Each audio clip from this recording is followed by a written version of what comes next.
IT, if you could put us up on YouTube.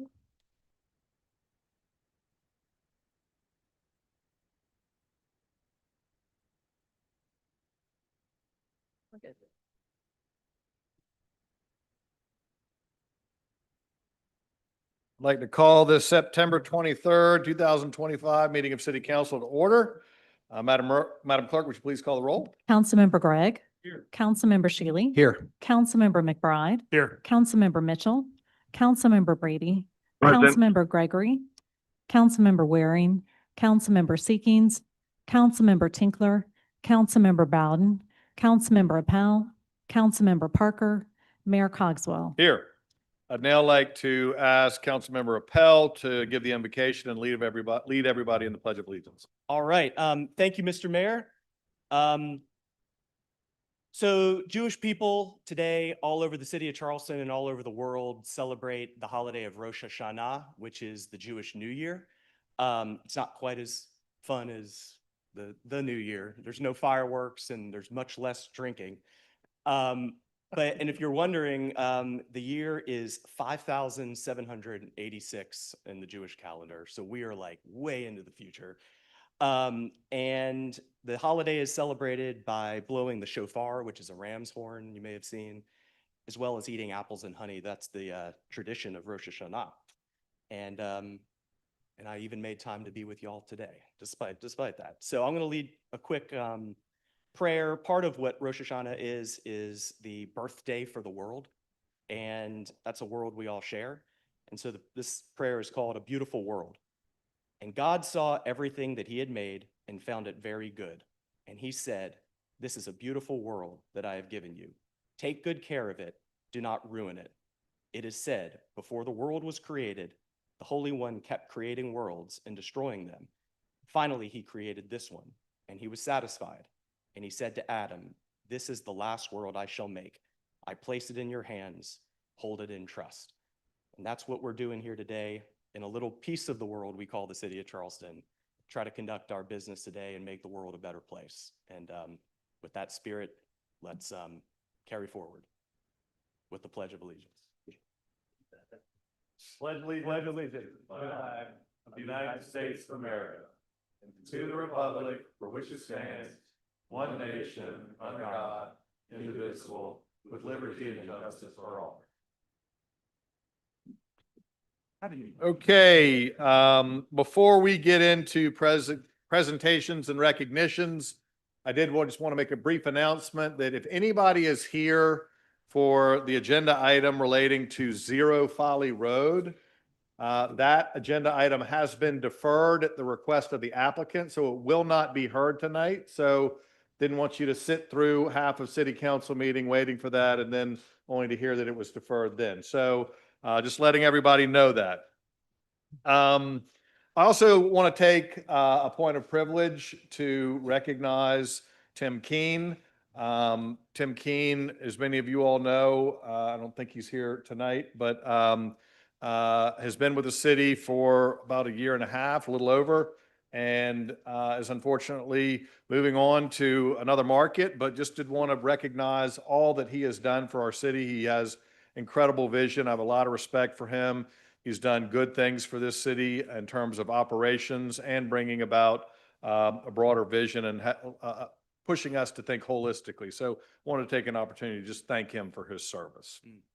Now, getting into presentations and recognitions, I'd like to invite Councilman Gregory, Councilman Waring, Councilman Mitchell up to the stage, as well as Charlton Singleton with Moja, who's the artistic, of course, director of the Moja Arts Festival. Christine Johnson, who is the 2025 Moja Arts Festival poster artist, and Tommy Brown Jr., who is the featured musical performer. And then also, I believe we have Mr. Darren Lee Calhoun with the Avery, if you wanted to come up here as well. Just wanted to let everybody in the audience know, and those that might be listening, that Moja kicks off this week. We have a lot of incredible performances going on. It's a hell of a good time every year, and really do appreciate, Charlton, your leadership and all that you have done And congratulations to the award winners and the performers. So excited about Moja Festival 2025. So we can get a quick picture with everybody. Y'all squeeze on in, squeeze on in, squeeze on in. Come on. I'll pull anchor here.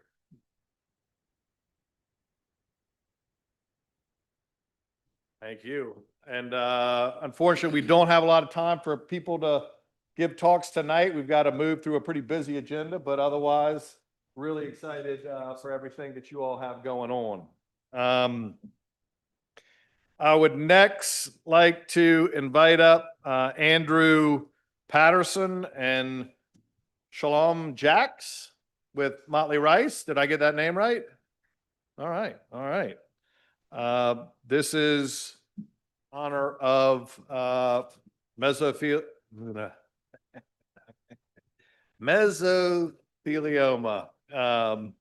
Oh, don't worry, I get to read it about 7 times here. Whereas mesothelioma is an aggressive asbestos-related cancer that affects the linings of the lungs, abdomen, heart, and other organs. And whereas the heavy use of asbestos in manufacturing, industry, and construction has been recognized as, quote, the worst occupational health disaster in U.S. history, unquote. And whereas asbestos was used in the construction of virtually all office buildings, public schools, and homes built before 1975, and whereas a high percentage of all mesothelioma victims were exposed to asbestos on naval ships and in shipyards, including in Charleston, South Carolina. And whereas this is now believed to include many of the firefighters, police officers, and rescue workers from Ground Zero on 9/11. And whereas exposure to asbestos for as little as 1 month can result in mesothelioma 30 years later. And whereas because of occupational, Navy service-related, household, or even incidental exposures, and the very long latency of the disease, tens of millions of Americans are now at risk for developing mesothelioma. And whereas for decades, the need for research to develop effective treatments for mesothelioma was overlooked. And whereas the result of this neglect is that treatments available today generally have only limited effect on most patients, and most patients die within only 12 to 15 months from diagnosis. And whereas the establishment of mesothelioma Awareness Day would raise public awareness of the disease and the need to develop effective treatments for it. Now, therefore, I, William S. Cogswell, Jr., Mayor of the City of Charleston, do hereby proclaim September 26, 2025 as Mesothelioma Awareness Day. Thank you.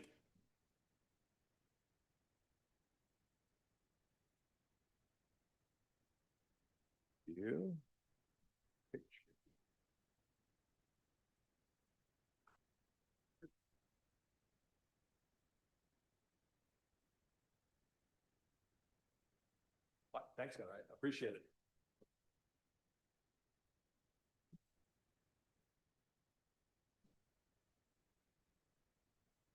Okay, we are now on to public hearings. There's one public hearing tonight. I'm going to ask Josh Martin with the City of Charleston to present.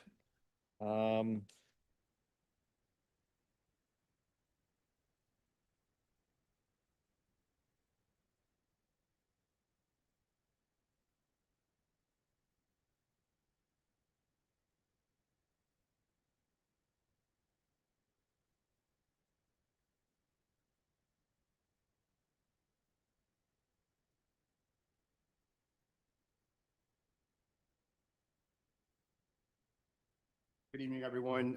Josh Martin with the City of Charleston. We're here tonight with a public hearing regarding the proposed overlay district for the Medical University District that's located on the peninsula of Charleston, related to the MUSC owned properties. And so tonight is the public hearing. This is the second public hearing that we've had. We had the first public hearing at a special Planning Commission meeting in August, on August 26.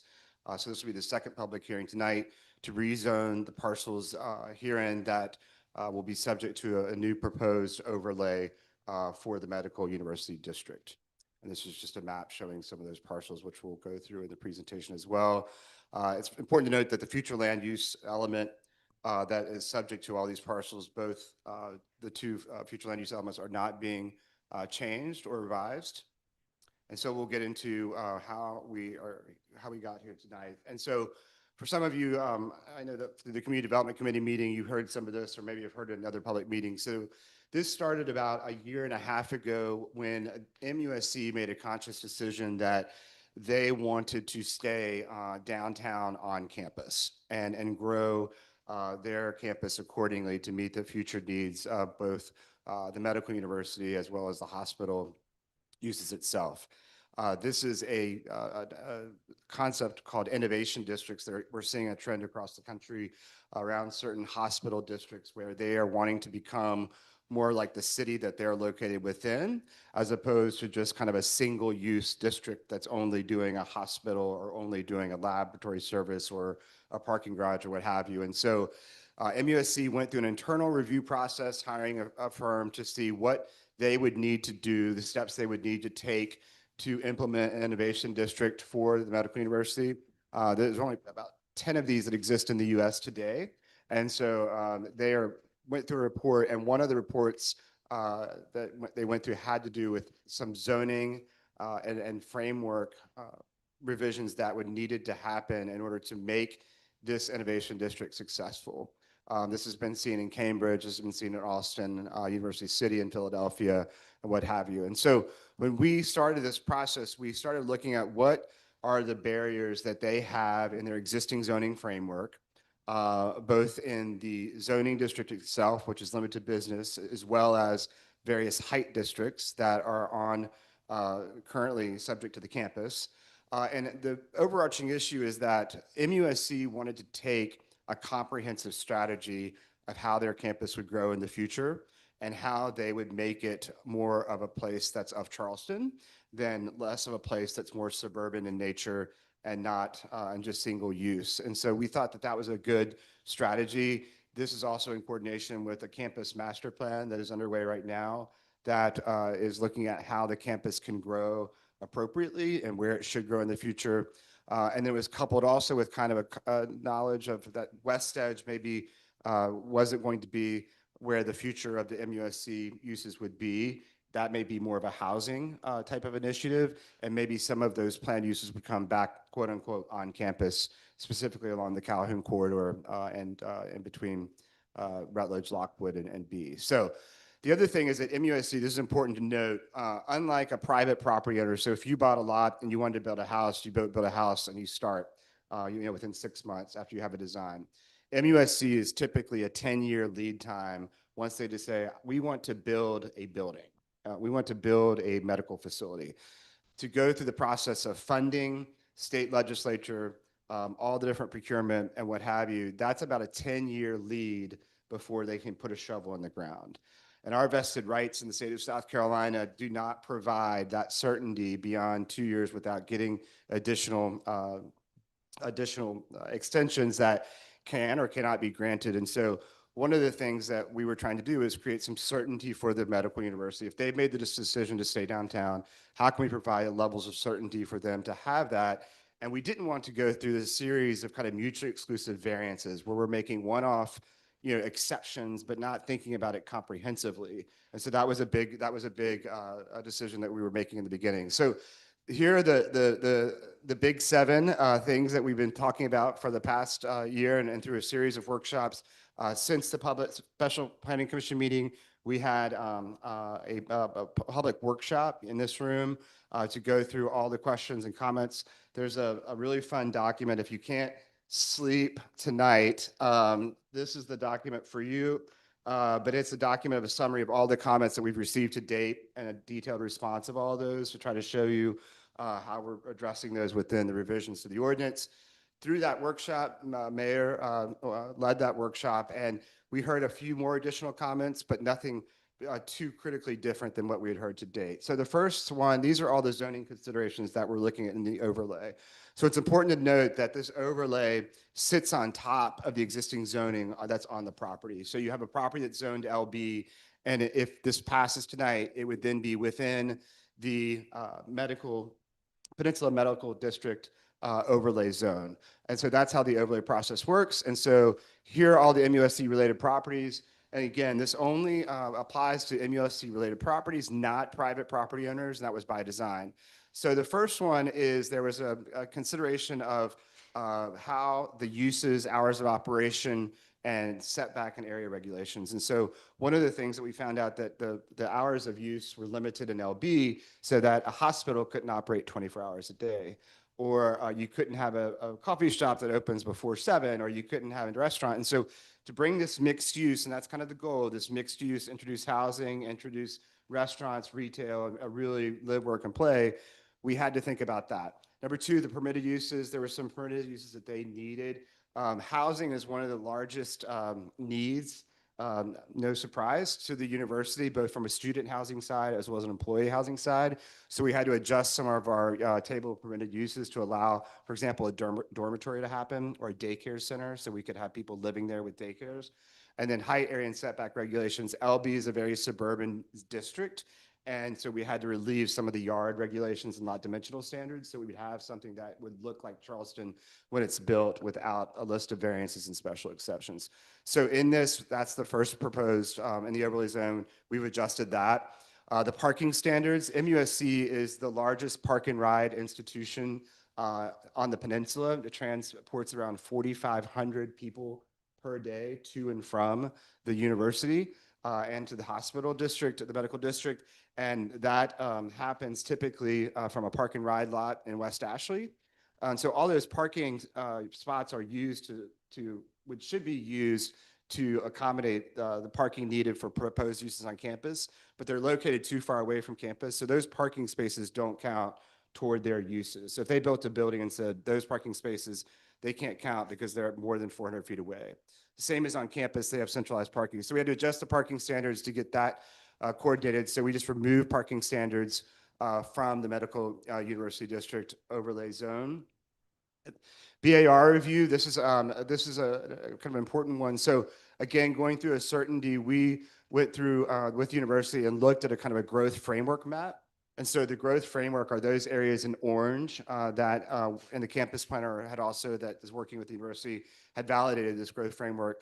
And so if this were areas to grow, we would have some flexibility in terms of how demolition of buildings would be reviewed. And so all new construction in the overlay and on all of these properties is governed by BAR.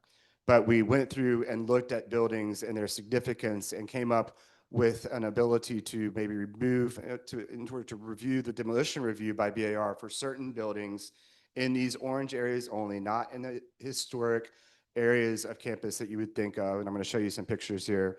But it's important to note, state-owned properties in South Carolina, if they are going to be demolished, have to go through an extensive demolition review through the State Historic Preservation Office, or SHPO, as it's known. And that's all documented to the state using the same standards that we use locally as the BAR. So that is very important to note that that happens. It is a public notice as well that is alongside that. And I've done a very deep dive into Chapter 12, Section 60 of the Code of Ordinances to go through this and refresh my memory about that. And so that's important to note that they will go through a review by SHPO. And if you, that can be a very level 6 process sometimes to get through that. They're very thorough and they're very, again, using the same standards that we're using locally. So we have a table 1 in the ordinance, revised ordinance, is a list of significant structures. These are all the significant structures that demolition would still be within the BAR purview, as well as all new construction. And then these are some that we took out of the demolition purview, just to give you some of the pictures of these structures that are located, again, in those orange areas. All new construction on these properties would go through BAR. They would be subject to all the height districts. But again, the demolition would be happening at the SHPO process and not here locally. Stormwater. So there's been a lot of confusion about stormwater, and rightfully so, because I have a feeling you're probably not at dinner talking about TRC review processes. And this is a thing that we started a while back called third-party review. And what happened is that we were getting bogged down with a lot of workload on the stormwater review at the TRC level with city staff. City decided to go out and hire third-party consultants. So you could go through the process in one of two lines. And maybe this is the easiest way to put it. So if Mayor Cogswell is in this line and he's going down to TRC review and he's using the city staff, and Ross Appel goes down a different line and he decides he wants to get out of the city line and use a third-party reviewer, he still gets back in line at the end to go through the final review at city staff. So it's not as if you're not being reviewed by city staff, no matter which line you're going through. It all ends back in city staff. It's just if you wanted to use a third-party review and pay for that review, that could be a way to kind of expedite your review to get to the end of the line. You're still in the line. So that was kind of a very confusing point along the way. We also clarified just with a sentence at the end that the technical review process applies to all development and redevelopment in the MD overlay zone.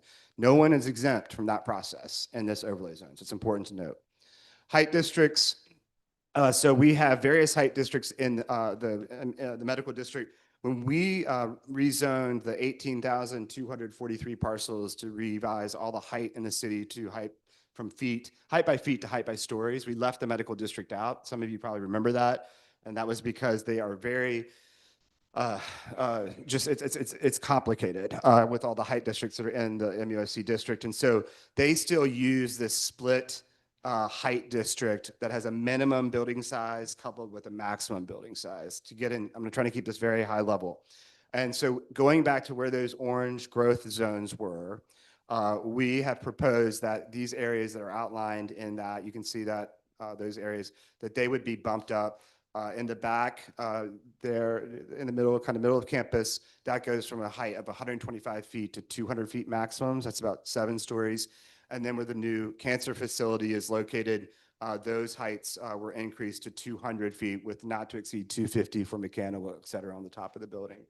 And those were based upon concept massing studies of the actual cancer facility. It's interesting to note that even though that facility is roughly 200 feet, it's only 12 stories because each ceiling floor height is 18 feet because you've got the vault for the mechanical of the radiation treatment facility. And so it's not going in terms of increasing a number of stories, but it's increasing an overall height. One of the things that we have in Charleston is implied wedding cake height control. And what that means is that when you think about these height districts that are around the edges of the neighborhoods and the streets, that's a 55-foot height limit.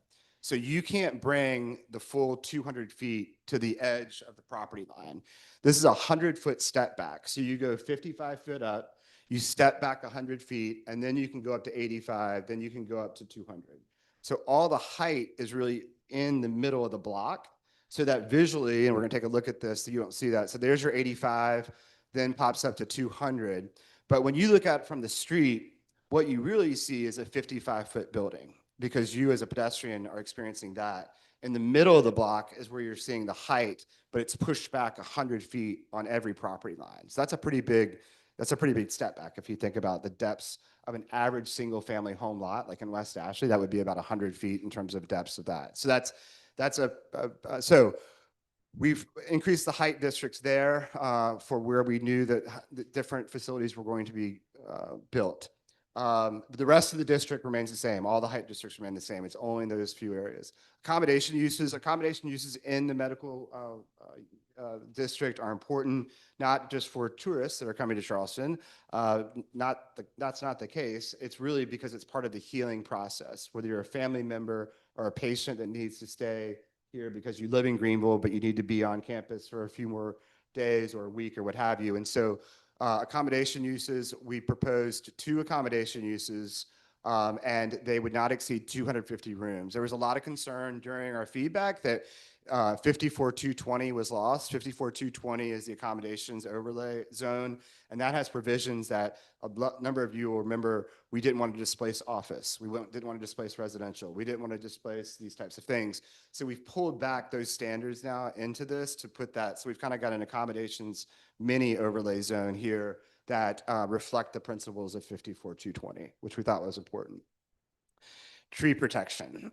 Okay, so this was also kind of one that we were trying to figure out how to go about providing some certainty for trees. And where we landed, this is different than what it was when it was at the Community Development Committee meeting, but where we've landed is we've retained tree regulation review by the BZA site design for all of the significant properties in that table, for all the buildings with significant value. That's where really the grand trees are, up against historic structures and these types of things. Otherwise, what we did is we released the BZA SD review in the areas of the growth areas, but we increased the most stringent replacement standards in the city, a 1-to-1 replacement, regardless of existing caliper of the tree, the DBH, that has to go 1-to-1. That's nowhere else in the city. So we increased the replacement, we decreased the level of review by the city. This is kind of going through where we've been to date, all the community outreach that we've done. Again, we had the public workshop. This is the second public hearing. If this moves forward tonight on October 14th, we would, or you would entertain a second and final reading of the overlay.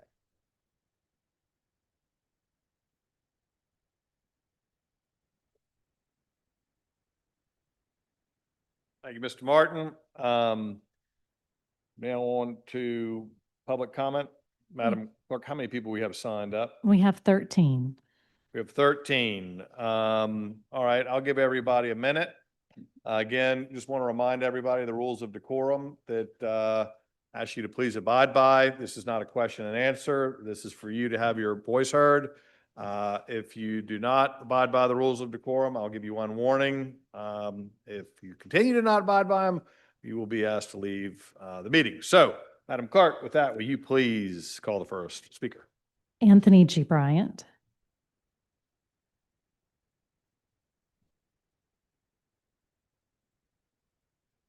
Anthony G. Bryant, vendor, Department of Administration. My concern is the parking and the relative confidence of the chairman. At the University of South Carolina, graduate talking to the Department of Health vendors referred my name to the Charleston Police Department under the Abundance Adult Protection Act, mandatory reporting by doctors, nurses, social workers, law enforcement. Listen to McGuire Woods on behalf of the Dominion Energy Corporation. I was to the position to intervene, Public Service Commission in South Carolina. Anthony G. Bryant was deemed illogical, irrelevant, confusing statements under 16 Department of Homeland Security's infrastructure use sections. McGuire Woods Dominion Energy provides power to hospitals, doctors, doctors, nurses, social workers, law enforcement officers. Is Anthony G. Bryant deemed? I was on the BZA doing 9/11, doing 9/11. Okay, doing 9/11. I was against the Patriot Act and Homeland Security Act. Me personally, totally against it. Appointed by Tim Scott, who's a general student Senate right now, the 10 Commandment guy. Time. Muhammad Idris.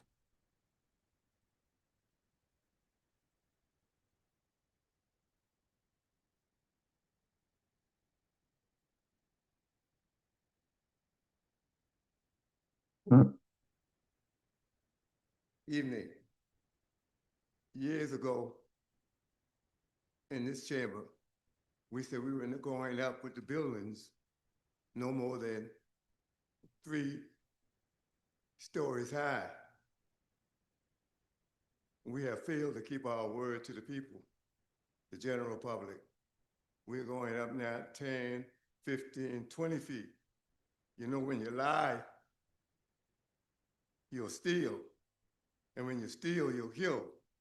We open up these meetings in the name of God, but we are doing the work of the devil. Thank you. Adam Friend. Good evening. Adam Friend, Woodland Shores Road on James Island. You know, the Hippocratic Oath, the first thing that I think all doctors admit that they're going to follow is do no harm. And I think that in this case, you know, the location that they're choosing to grow in, I have no problem with the hospital. I think it's awesome that they provide service for us. I just question the location as being the best location based on we're making a lot of roll out red carpet for them. It feels very odd to me as a citizen that I witnessed that we're just basically, this is just a show. We're getting here to listen, but the decision's been made. And I just have a problem with that. I know if an individual came forward and wanted the same thing, as the mayor said last time, it would be an absolute no. So why are we making exceptions outside of what we do for everyone else? And I just think it's important that we think about that. It's a checks and balance. You guys are here to protect. And sometimes I think that's a hard thing you have to do, even if it goes outside of maybe making people upset about it. I Time. just wanted to say that. Joseph McGee. And Mr. McGee also provided everyone with some exhibits that are on your desks as well. Thank you very much.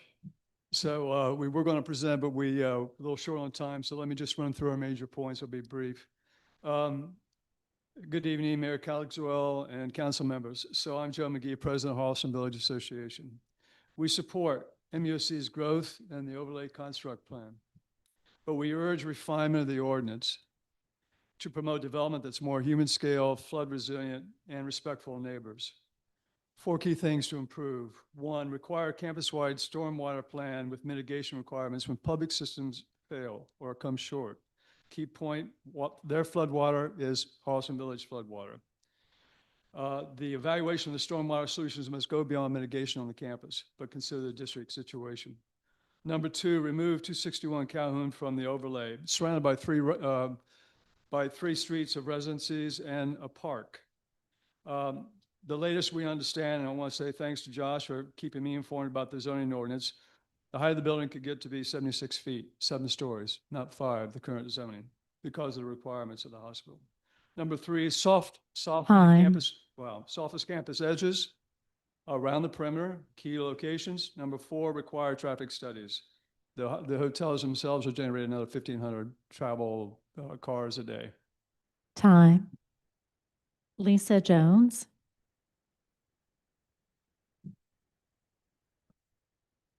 Hi, good evening, Council and Mayor Cogswell. I'm here tonight on behalf of Historic Charleston Foundation and want to first and foremost say that we support keeping MUSC on the peninsula and are excited to be a part of this cutting-edge facility. We appreciate the city's willingness, especially Mr. Martin, in coming and speak with us and making adjustments to the ordinance. That being said, we continue to ask that the height increases be moved away from the neighborhoods near Calhoun, Ashley, and Rutledge, and closer to the Children's Hospital on the western side of the peninsula. In addition, 250 feet is too tall for the peninsula, and we request that the height be limited to 200 feet. We'd also like to see a historic evaluation and public notice for demolition of buildings deemed insignificant in advance of their demolition. And finally, we ask that council think about and discuss the implications of property disposal if MUSC decides they no longer need a building after an action is taken on the property. Time. Thank you. Josh Dix.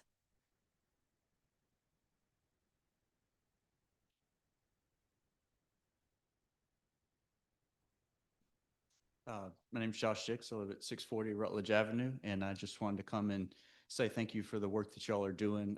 At your last meeting, you approved the battery extension project, and it's a critical piece of infrastructure. And that whole conversation started around how do we protect the medical district. And then tonight we have MUSC who's bringing a plan forward that's really going to transform stormwater on that part of town. It's going to impact a lot of things with affordable housing, childcare centers. And personally, my mom is a patient at Hollings. And so being able to have MUSC do cutting edge research right here in our backyard supports a lot of families like mine. So look forward to seeing this come to fruition, and thank you for what you do. Justin Ferreira.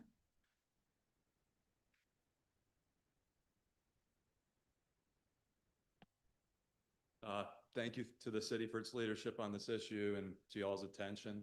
Growing up, my mom would drop me off at Cotillion across the street. Not my most fun moment. My granddad told me before that, dance with the one that brought you, and that made no sense because my mom wasn't coming inside. But I eventually learned what it meant. Appreciate the one that stuck around. So we've got one hospital that stuck around. It's MUSC. So it's time to dance with the one that not just brought us, but it's the only girl at the ball. We appreciate that and the leadership as well.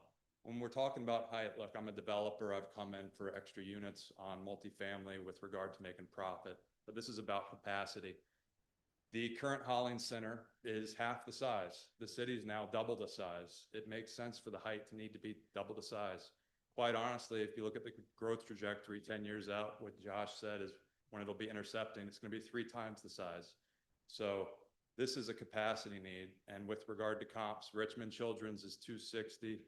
We'd all want to go to Sloan Kettering. That's 450. They're building a new one that's 600. Time. This makes sense in so many different ways, subjectively, objectively. Thank you all for your leadership. Elizabeth Brannard.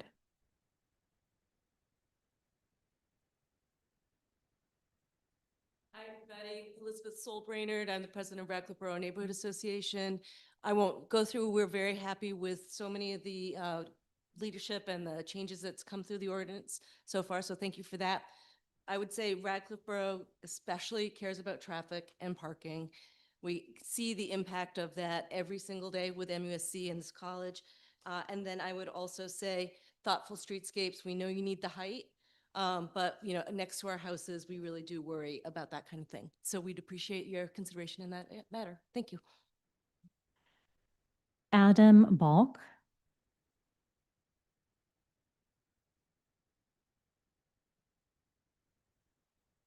All right. Jopi Amaraju.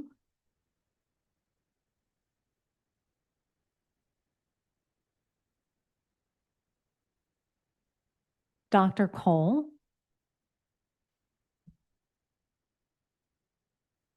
Thank you, Mayor Cogville and the council for this moment in time. I want to acknowledge my leadership is here tonight. MUC has been a part of this community for 200 years, over 200 years, and we intend to be part of this community. We're committed to Charleston. We also know that this is a special community. We need to do things to make a difference. The proposed medical district overlay is critical because it gives us certainty to be able to lean into the future in a meaningful manner that makes a difference to those we care for, this community. This building and this overlay will allow us to build a world-class building. It can't happen without the overlay. World-class won't happen just because we need the alignment with you and the alignment with the city to make sure this is a reality.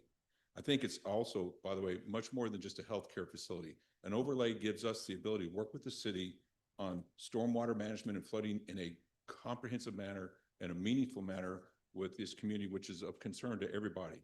It allows us to talk at a more cohesive level about traffic flow, workforce housing, and what the community needs. Time. In a fragmented letter that makes no difference. So again, appreciate your consideration and your leadership. Was there anyone that I missed? Brian Turner, sorry. Mr. Mayor, members of council, Brian Turner, Preservation Society of Charleston.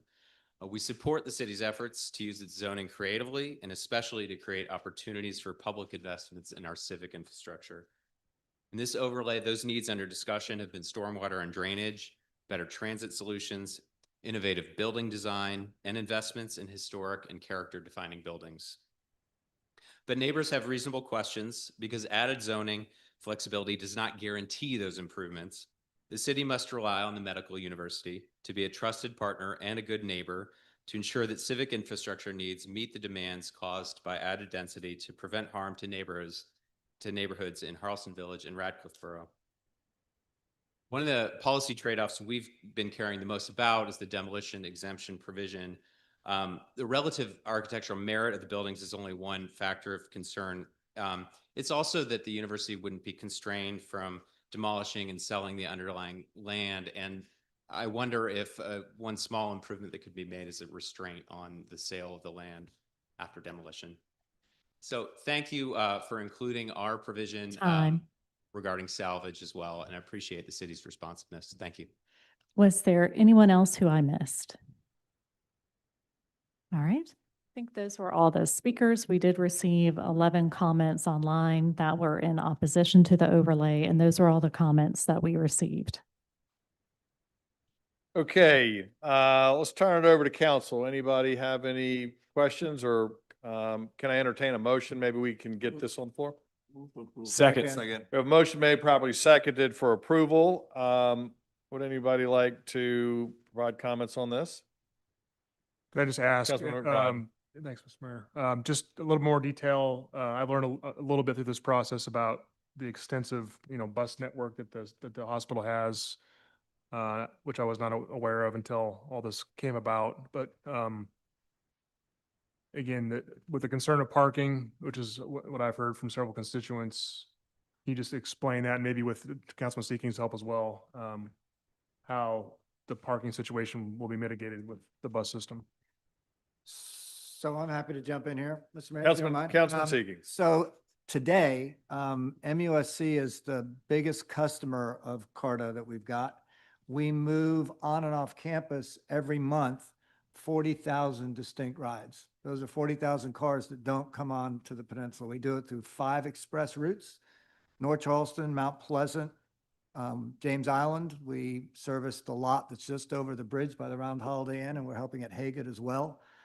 So we are actively, and not only in conjunction with this, but any other plans that MUSC has for growth, in conversations with them all the time about providing even more service on and off campus, because they just don't have the capacity as the biggest employer in the state to put all the people who work on campus into a parking space, and don't want to, and have never really actually pursued that. In addition, as you may know, there are a few parking garages on campus, one of which is at the corner of Ogier and Rutledge. When we went through redistricting, Councilmember Gregory and I had a big fight over whether I could get a little piece of Radcliffe Borough, because I wanted to. So I took Ogier Street, which is just that parking lot. As part of this plan, they are going to actually, in the footprint of the existing parking garage, add a couple more stories, which will add a good number of parking spaces for transient parking, not again for employees. I think most importantly, as you think about this holistically and as a large campus that is going to plan across the board, it's going to be a long time before you see anything come out of the ground, including a brand new cancer center. You heard Mr. Martin say that just the process of approvals through the state takes up to 10 years before you even get to put a shovel in the ground. In 10 years from now, right through the middle of this campus, Low Country Rapid Transit will be up and operating. The largest and only large-scale transit project we've ever seen in the state. MUSC will literally be the epicenter of public transit in the entire state of South Carolina when they come on board with their cancer center and all the rest that are going on there. So they've been responsible partners with the city and with CARTA of getting people on and off that campus. That's not going to change. We're going to continue to grow our partnership with them, and we're going to grow with them. And again, with Low Country Rapid Transit coming, to me, that issue which has come up, this will not be a burden on parking. I heard some comments about when you get accommodations on there. We've learned on the peninsula, as you all know, fellow council members on the peninsula, accommodations uses don't really bring traffic. It's people who work there. So again, it'll be the MUSC people that will be bringing the accommodations use. People who stay in hotels on the peninsula, by and large, don't drive here. And if they do, there'll be provisions there. So we feel really comfortable that we can partner with them to take care of this, and that we will not be adding, we'll actually be taking back traffic. And by the way, the last thing, coming very soon, long before any of this happens, will be the first ever all-cross pedestrian crosswalk on the MUSC campus. So not only is it going to be easier access, it's going to be safer. So lots of things happening in and around this, and there's going to be much more opportunity for it. Thank you, Councilman Seekings. Councilman Gregory. And just to add to what Councilman Seeking said, I mean, the overlay definitely is a live, work, play. That in and of itself should reduce traffic as well as parking, in addition to what Councilman Seeking just added. Okay, any further comments? Councilman Mitchell? Yes, the only thing I would say, so far as the overlay is concerned, we just want to make sure that the parking is there and that we don't overrun the community with traffic. That's one of the biggest issue that in that Ratcliffe Borough area that they were talking about, is the traffic, because they're seeing so many different traffics coming. So if we can get that done with the traffic, because they're not opposed to the development. They just want to make sure that the community itself is not going to be overrun with cars and traffic in that area. So as long as that's being done, I think they'll go along with that, with the proposal in that particular area. Thank you, Councilman Mitchell. Councilman Gregg. Thank you, Mr. Mayor. I guess I have some concern over this, the height district, added height district at the corner of B and Courtney Street. You know, it seems like you all have a good relationship with the leadership at MUSC right now. but it seems like we need some provision in place in case that leadership changes. As you all know, after this meeting this evening, we're going to go negotiate a settlement with another institution of higher learning. And I think anybody that was on council 20 years ago wish they could have had that vote back.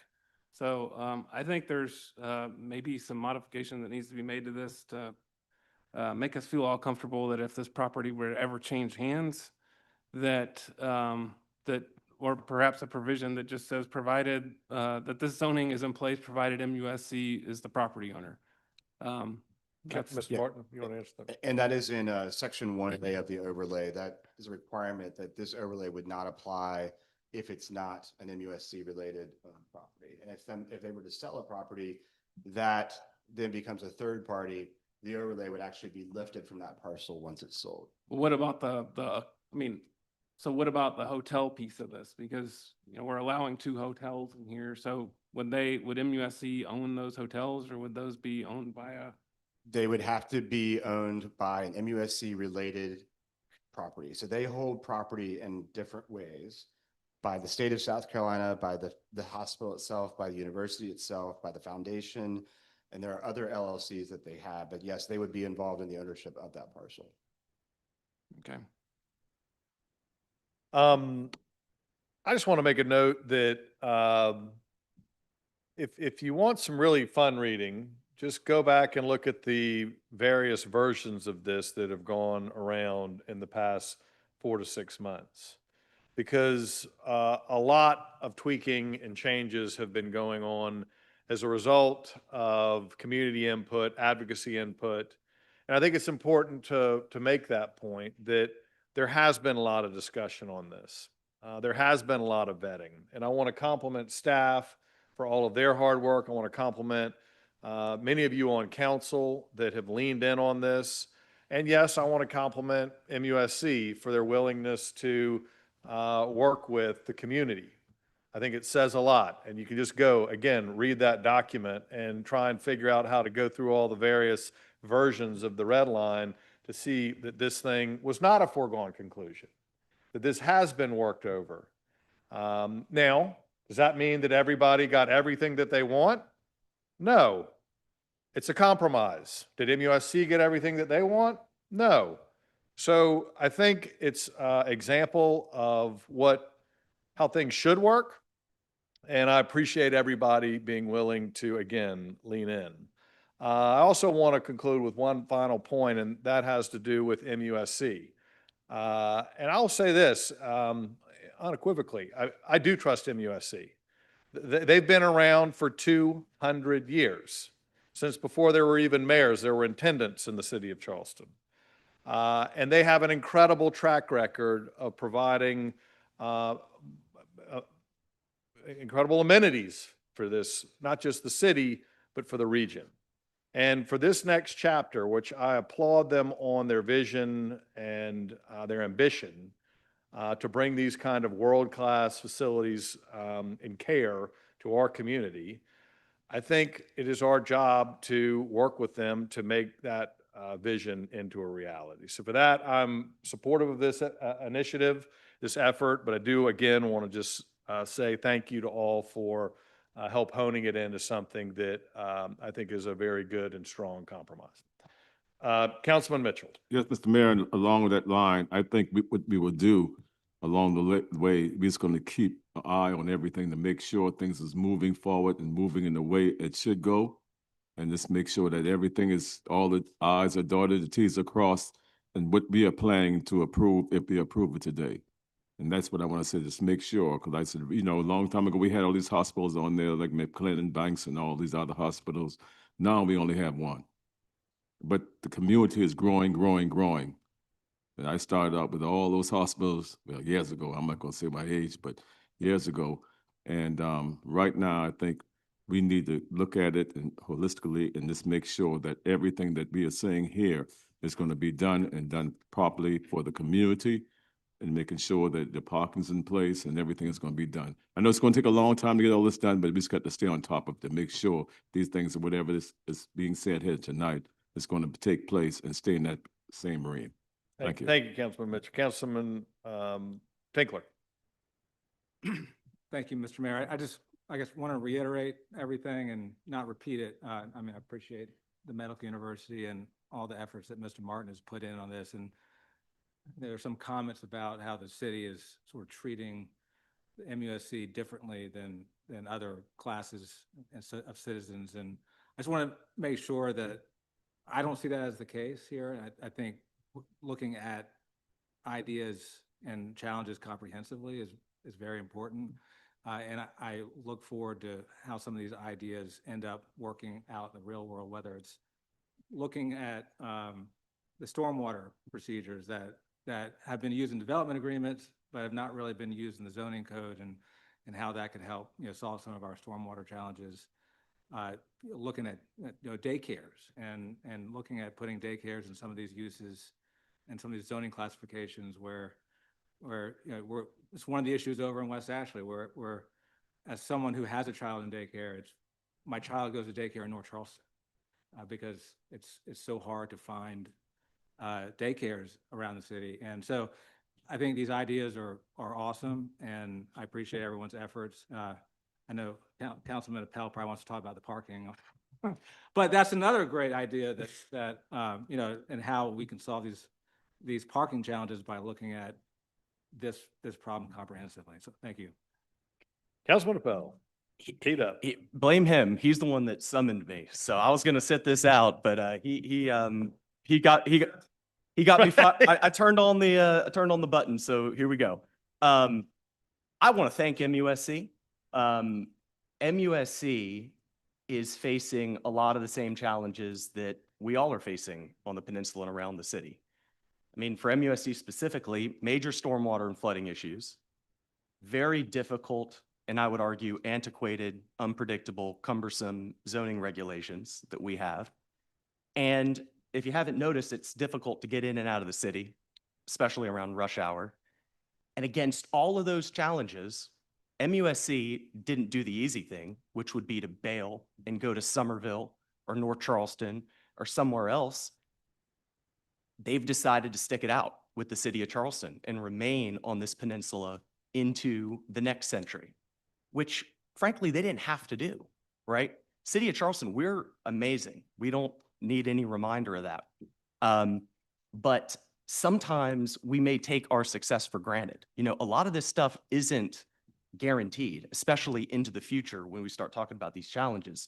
So when MUSC's commitment to remaining in the city of Charleston is met with our willingness to get flexible, get creative, and find ways we can establish a zoning framework for the future that allows the type of flexibility they need to thrive and succeed, while also addressing everything that we, value in terms of historic preservation and things like that. I think it's just a wonderful success story. And I think it's great that they've been able to factor in a lot of the feedback that they've received from the neighborhoods and historic groups.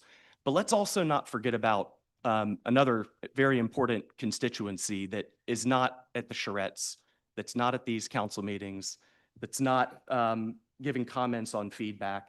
It's the child in Cheraw that has brain cancer, right? It's the person on Johns Island that needs major medical intervention. I mean, this is what we're talking about here. We're talking about a hospital, right? It is a different type of use. I'll go ahead and own it. I think it's a favored use.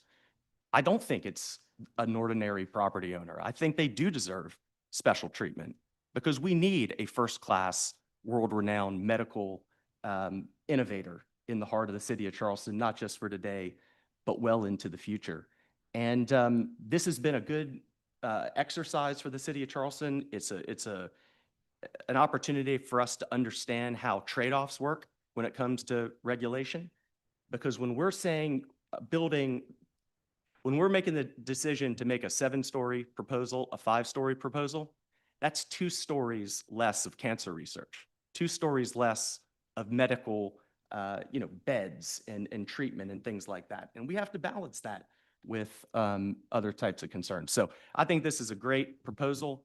I'm very enthusiastically looking forward to support it. And I'd also mention at the end of this to address maybe some points that Councilmember Gregg raised, this is an ordinance. Ordinances can be amended. They can be tweaked.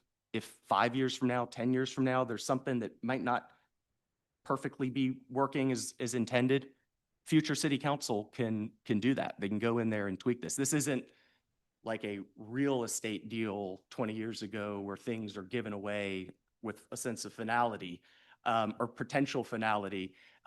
City council maintains oversight and management of its ordinances. And that's something that won't be given away as part of this process. So I'll end now, but I think this is a wonderful effort and I look forward to supporting it. Councilman Waring. Thank you, Mr. Mayor. Beautifully stated. But I do think the question needs to be asked, because I've heard that before. Everyone else doesn't get, and I wrote it down, everyone else doesn't get what Medical University is getting. And that's a legitimate question. But everyone else doesn't do what Medical University does. And I always say Medical University is the only hospital left, but I think Medical University has a collaboration with the VA hospital in helping keep people who put their lives on the line for this country. And they are still on the peninsula. But exceptions are made. Every time I go to the airport and I see a Boeing plane on the tarmac with a different flag on it to be delivered to another country, I get a sense of pride that they're made right here, not only in Charleston, South Carolina, but the good old United States. The economic impact of Medical University is just as important as Boeing, just as important as BMW up in Greer, just as important as Scout Motors that everybody in the Midlands right now is excited about. And we are too. Just as important when Nucor went over in Berkeley County. Actually, a larger impact than, frankly, Nucor. Who's to say we don't want any of those economic engines in our state? They all could have located someplace else. So yes, exceptions are made, but when those exceptions are made, additional public hearings are allowed. And that happened in this case. So, and through that public to and fro, we all get better. The plan has already been amended. Some of the people from the Preservation Society and Historic Society has been heard. And that's incorporated in this ordinance.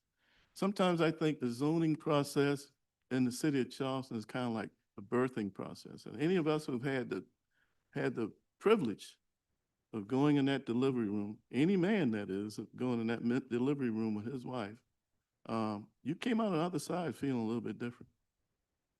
You loved her before, but boy, you really loved her when you came out after that. I know I certainly was changed. So somehow, yeah, we have a little tug of war going back and forth and a little exercise, but on the other side of that, we're better. And this community and the generation certainly that will come after us will be much better with the world-class medical facility that'll be.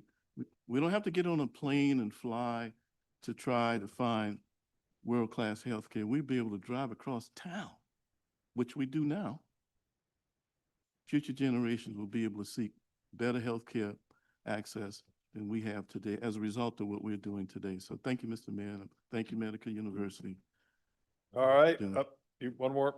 Just briefly, because I was answering a question, just very briefly, because Dr. Cole mentioned it, but he was limited to 1 minute by our rules. So one of the opportunities here as we go forward, and it's something that I have been hawkish on, to say the least, over the course of my tenure sitting in the seat, is our opportunity to partner with MUSC going forward, not only for what happens on their campus, what happens around their campus, and getting to and from their campus. And that Calhoun corridor and everything that extends beyond it, when people are coming on and off campus, has many challenges. Traffic on Friday afternoons, yes, but the unpredictability and the consistency of that unpredictability of water and water management. And this is a moment in time that we have got to take with MUSC and other partners to really address what happens in and around the peninsula, and especially in that Calhoun Street corridor, to make sure that when this is built out and when that cancer center is there, and then when someone from Johns Island needs medical care, they can get on and off that campus. So huge opportunity beyond just having MUSC here for us to partner with them. And I think all of us around here need to recognize this moment in time as a time to really push that forward. And we look forward to that happening. Agreed. Mr. Mayor, we got one more thread to pull. Yep. Councilman McBride. Mr. Martin, you mentioned, and this ties to what Councilman Seekings was just talking about, the stormwater aspect of it. I heard one of the public commenters was concerned about the impact of flooding, not, around the campus and their neighborhoods. And I just want to point out that, the current footprint of MUSC was built well before the 2021 stormwater regulations, which are in place since 2021, are much more strict. And my understanding is that any new development related to this or anything else in the city, that stormwater, not just on the site, but all around the site and all the impacts of the stormwater from where that is being built is taken into consideration, and that stormwater runoff will be better than before the building. Is that correct? Yes, typically 20% better. All right, good discussion here tonight. We have the question on the floor. It has been motion made, probably seconded. All those in favor of approval signify by saying aye. Aye. Opposed? Ayes have it. All right, we are now moving on to, Citizens what are we petition. moving on to? Approval of city council. Approval of minutes. I get a motion? Move for approval.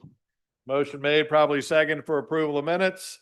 All those in favor signify by saying aye. Opposed?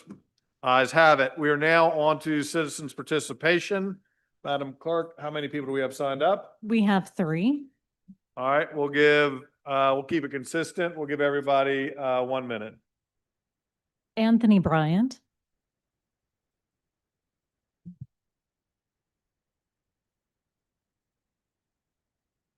I want to get this lawsuit to the mayor. That's from my house. I don't argue for a living. That goes to the mayor. I don't argue for a living. In 2001, I served on the BZA, and I was totally against what happened with the U.S. Patriot Act. Senator Scott with the 10 Commandments up back then, and I was like, how you 10 Commandments up? And Pope Nicholas V sanctioned the slave trade for Portugal from the Catholic diocese. Right? How would a black man put 10 Commandments up in County Council in Chamber in 1997 when we came in shackles?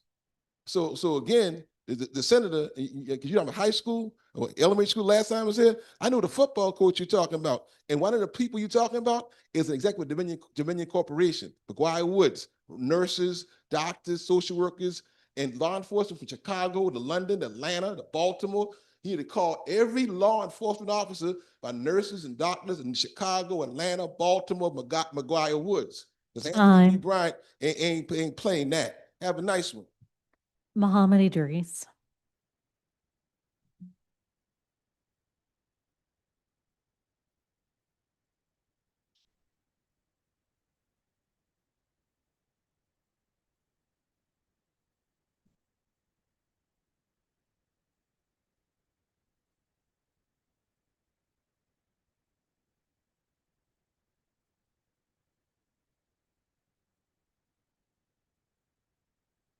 You may.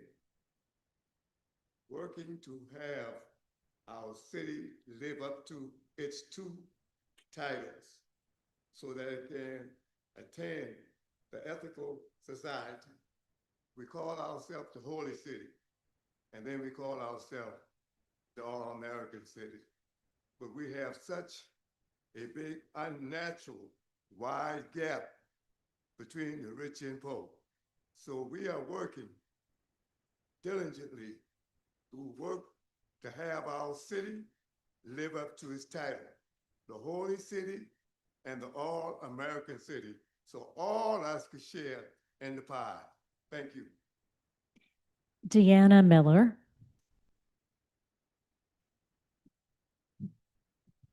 Looks like I'm the closer.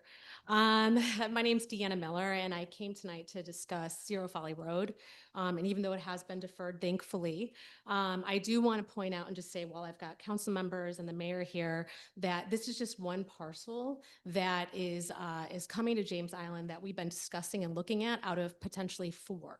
And what we're noticing is on Grimble Road Extension, we're not just having a tiny flood, we're having a man-made lake. And when I say man-made, it's because of paving projects, it's because of apartments that have been built. And unfortunately, it's only getting worse. I've lived within a 1/10 of a mile of this location for 20 years. And so going forward, this is going to come up again because we keep deferring it and we keep deflecting from it. And I just want to say here today that as we go forward and these plans come across your desks, please just take a look and take the whole picture in and make decisions based on that for the residents of Grimble. So that would be helpful. Thank you.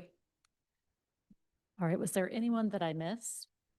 All right, we did receive some comments online. We had 55 comments in opposition to the annexation of Zero Folly Road. One comment was sent by Anthony G. Bryant, which was sent to council in full. One comment was submitted by Kenneth Pace, stating that the development at 320 Broad and near Broad and Lockwood was too large in scale. 3 letters were received from members of the Moultrie family heirs requesting support for the annexation of Zero Folly Road. And we were also asked by Eileen Doherty to disseminate previous comments submitted to council from previous meetings regarding Zero Folly Road, and all of those were sent to council in full. And those were all the comments we received. Thank you, Madam Clerk. All right, moving on to petitions and communications. Good timing. I would like to recognize Councilman Waring, who has a motion to amend the agenda to add the stormwater manual updates.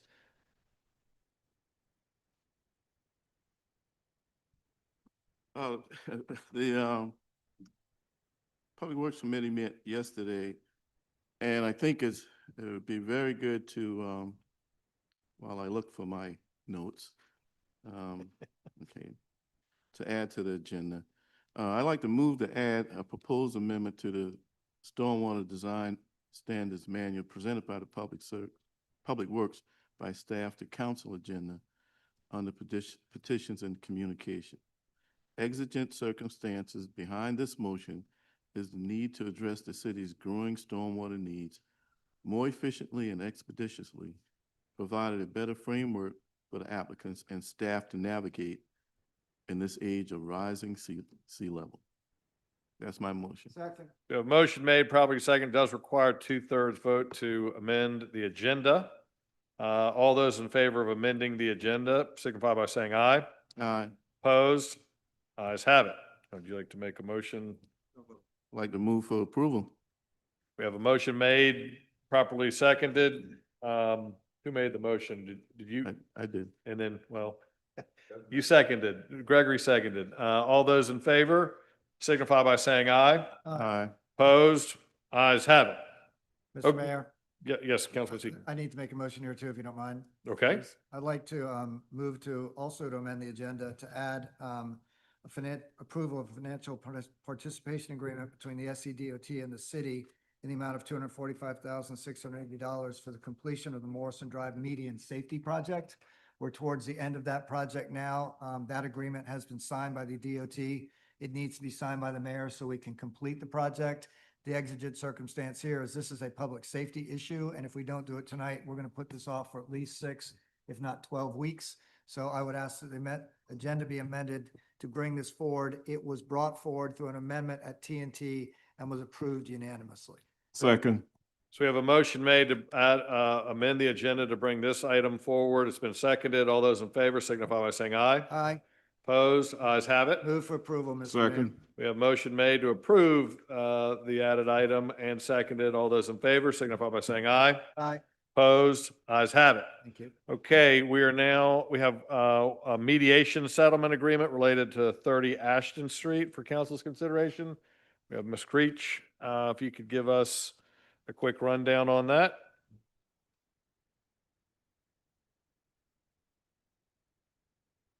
Good evening, mayors and council members.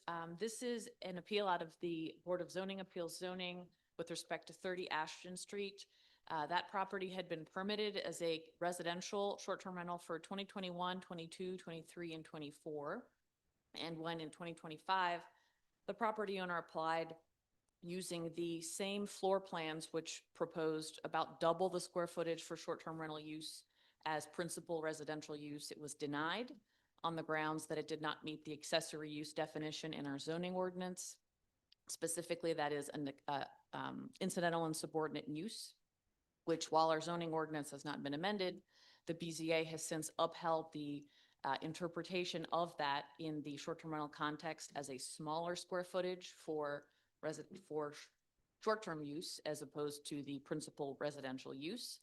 And so as part of this agreement, the terms are that the property owner, for as long as they own this property, will not be applying again for a short-term rental permit. They will not engage in any short-term rentals. And in exchange, the city will not be prosecuting any violations of the short-term rental ordinance that may have occurred prior to September 3rd of this year. Okay, that's the explanation. Any other questions on this one? Can I get a motion to approve the acceptance of the mediation agreement? A motion made, properly seconded. Pull it out, y'all. All those in favor, signify by saying aye. Opposed, ayes have it. Mr. Mayor, Mr. Mayor, Councilman Mitchell. even with that, and we approve it already, we just got to make sure and be checking on some of these places that does short-term rental that is doing it illegally, and so we wouldn't get into this problem again. Yep, you'll see some enforcement coming in the budget proposals, so look for that, because I agree with you completely. Okay, now we got one appointment on the Commission on Disability and several code officer appointments.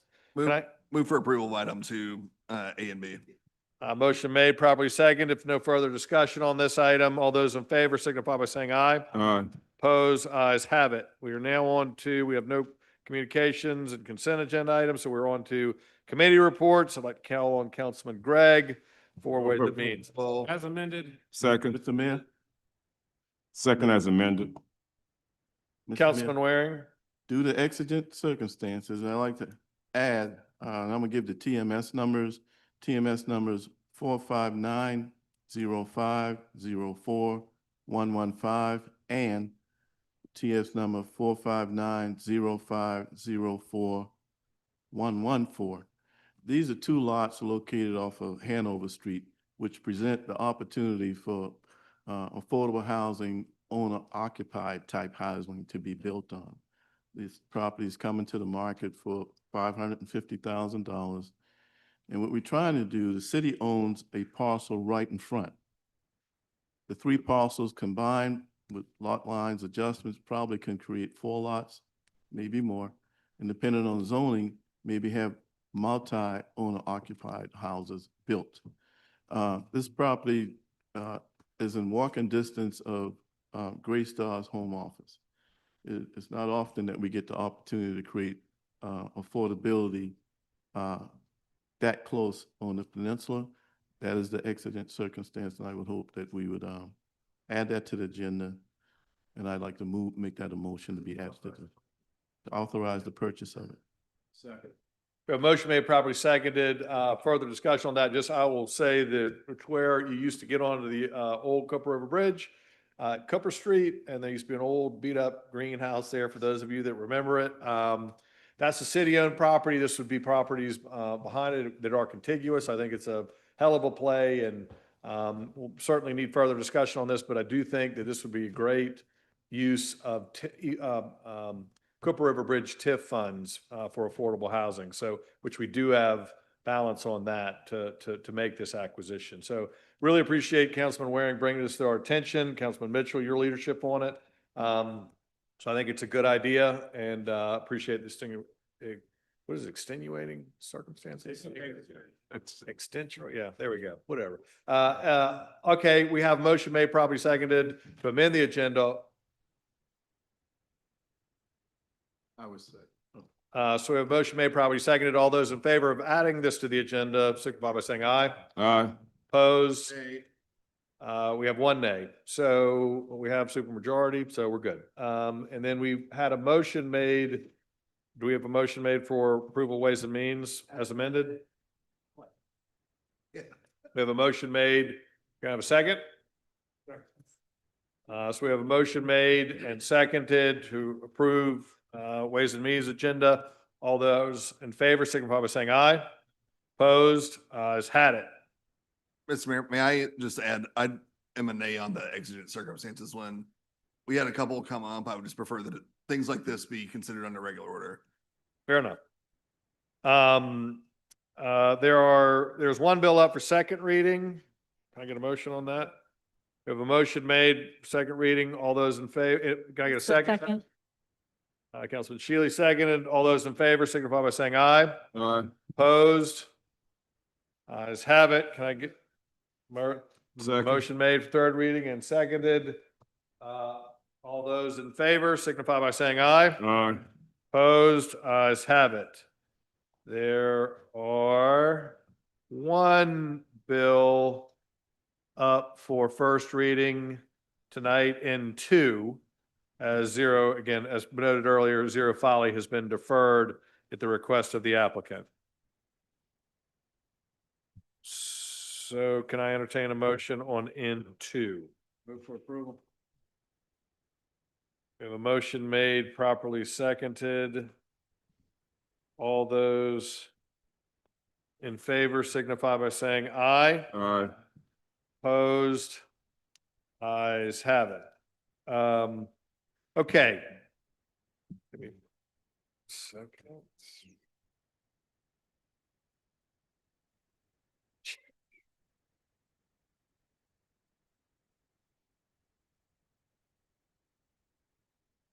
Okay, we now are on to miscellaneous business. We have one item to take up in executive session. Can I entertain a motion? Hope that we go into executive. We have a motion made to go into executive session. We have a second? Second. To receive legal. Receive legal advice. We have a motion made, probably seconded to go into executive session. For, to receive legal advice regarding Charleston School of Law. Regarding Charleston School of Law. So can I get a motion on that? Okay, motion made, properly seconded, to go into executive session. All those in favor signify by saying aye. Opposed, ayes have it. We are in executive session. We will meet.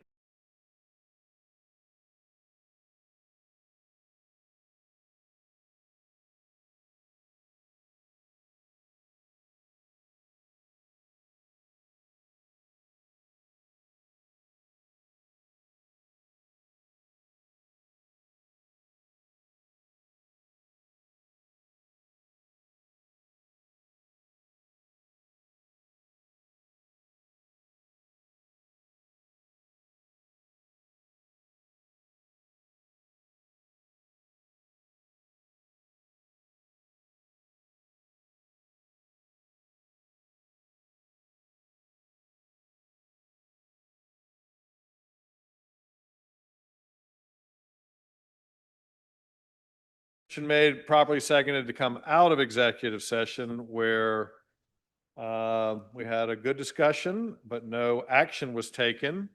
But can I entertain a motion? Did we vote on coming out of executive session? Sorry. Can I have we've got a motion to come out of executive session, second, good God. All those in favor of coming out of executive session signify by saying aye. Aye. Opposed, ayes have it. I was about to say you're on it. Mr. Mayor, I'd move to amend the agenda to include then we have to amend the agenda.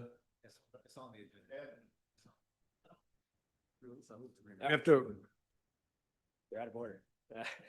I'd move to authorize the mayor to execute the quitclaim deed as contemplated by the settlement agreement. Just as a point of order, I'd ask our legal counsel to just explain the procedure here.